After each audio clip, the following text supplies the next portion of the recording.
భద్రాద్రి రాముడి పట్టాభిషేకం వైభవంగా సాగింది. అభిజిత్ ముహూర్తాన బంగారు సింహాసనంపై స్వర్ణ ఛత్ర, స్వర్ణ పాదుక, రాజదండ, రాజపట్ట, రాజముద్ర, వజ్ర కిరీటాలను స్వామివారికి ప్రదానం చేశారు.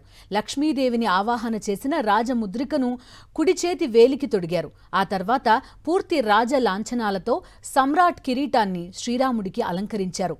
పట్టాభిషేకం పూర్తయ్యాక స్వర్ణ ఛత్రం నీడలో ఎడమవైపు రాజఖడ్గం, కుడివైపున రాజదండం, తలపై సామ్రాట్ కిరీటంతో గరుత్మంతుడి చామరల సేవను ఆస్వాదిస్తూ భక్తులకు దర్శనమిచ్చారు స్వామివారు. అంతకుముందు తెలంగాణ గవర్నర్ శివప్రతాప్ శుక్లా స్వామివారికి పట్టు వస్త్రాలు సమర్పించారు. పట్టాభిషేకంలో కీలకమైన కిరీట ధారణకు ముందు రామాయణంలోని యుద్ధకాండ పట్టాభిషేక పారాయణంలో ఉన్న 101 శ్లోకాలను పఠించారు.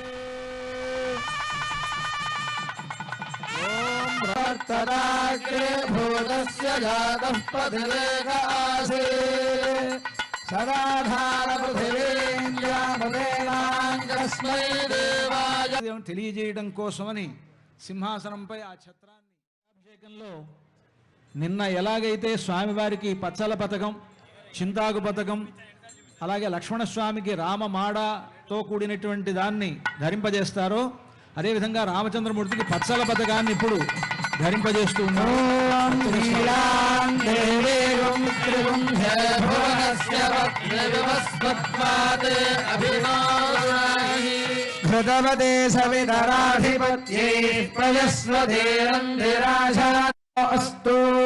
సీతమ్మవారికి సమర్పించేటువంటి చింతాకు పథకం, అది కూడా పట్టాభిషేక సందర్భంగా సీతమ్మ వారికి ఈనాడు అలంకరించబోతున్నారు. రామదాసు గారు ఈ పథకాన్ని 10,000 వరహాలతో తయారు చేయించారట ఆ రోజుల్లో.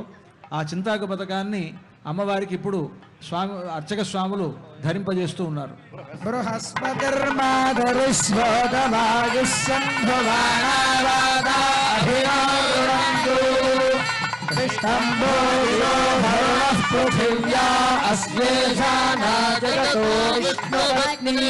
విష్ణవ్యజా